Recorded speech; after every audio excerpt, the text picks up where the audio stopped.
Assalamualaikum warahmatullahi wabarakatuh. Perkenalkan, saya Wafiroh Syaidah dengan nomor NIM 1120135. Dan saya Naksara Matul Fitri, NIM 1120129 dari kelas C04. Kami kelompok 2 akan menyampaikan tugas dari mata kuliah Sejarah Pendidikan yang diampu oleh Ibu Heni Kusmawati MSI dengan tema Perkembangan Pendidikan di Indonesia pada Zaman Penjajahan II. Pada zaman penjajahan II, ada dua negara yang menjajah Indonesia. Yang pertama, Belanda. Pada masa Belanda inilah, ketika masa pemerintahan Hindia Belanda, lahirlah politik etis sebagai awal mula tumbuhnya perkembangan pendidikan di Indonesia. Politik etis merupakan usaha dari pemerintah Hindia Belanda untuk mengangkat tingkat kehidupan bangsa Indonesia sebagai balas jasa. Yang termasuk di dalamnya adalah pendidikan.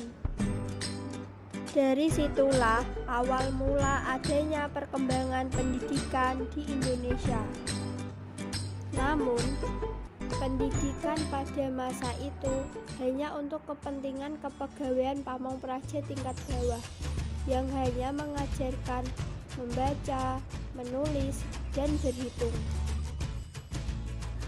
Seiring dengan berjalannya waktu dan dengan tuntutan akan kebutuhan kepegawaian, maka didirikanlah pula sekolah dengan jenjang-jenjang yang lebih tinggi.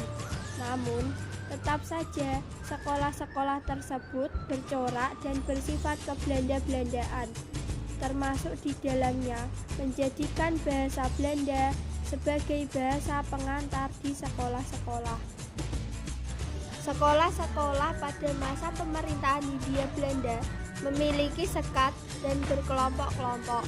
Dalam artian, orang-orang pribumi dan orang-orang Belanda memiliki hak yang berbeda dalam hal pendidikan. Dan itu menjadi karakteristik pendidikan di masa penjajahan.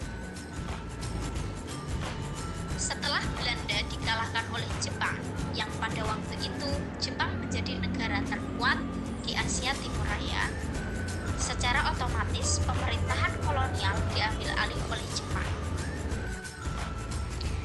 Di masa itulah awal titik tolak pendidikan berskala nasional, karena sistem pendidikan yang bersifat rasis dan bergolongan-golongan yang membedakan tingkatan sosial masyarakat dihapuskan oleh pemerintahan Jepang, sehingga semua masyarakat pribumi mempunyai hak yang sama dalam mengenyam pendidikan.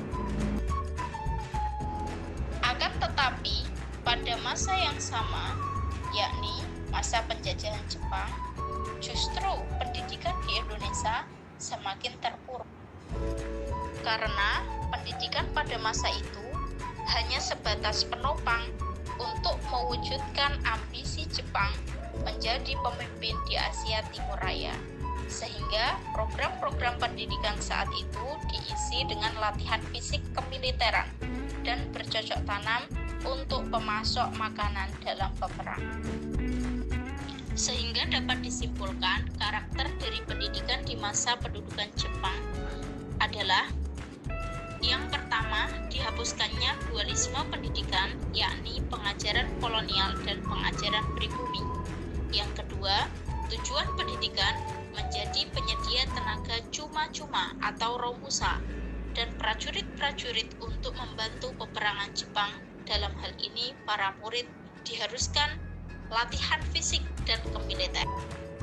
Lantas yang ketiga, proses pembelajaran diganti dengan program yang tidak ada kaitannya sama sekali dengan pendidikan, seperti mengambil batu dan pasir untuk kepentingan perang. Yang keempat, pendidik dilatih agar mempunyai semangat perang. Kelima, pendidikan pada masa Jepang sangat memprihatinkan sekali karena terjadi penurunan dibandingkan pada masa pendudukan Belanda. Kemudian yang keenam, pemakaian bahasa Indonesia sebagai bahasa resmi di sekolah-sekolah, meskipun di dalam sekolah tersebut juga dikenalkan dengan budaya Jepang. Kemudian yang ketujuh, adanya pendidikan bagi guru. Lantas yang terakhir, berkembangnya pendidikan Islam dikarenakan Jepang memberikan kesempatan belajar yang terbuka lebar bagi semua golongan, termasuk golongan Islam, tentunya dengan beberapa kebijakan. Demikianlah materi yang dapat kami sampaikan. Kurang lebihnya kami mohon maaf. Wa'alafu minkum. Wassalamualaikum warahmatullahi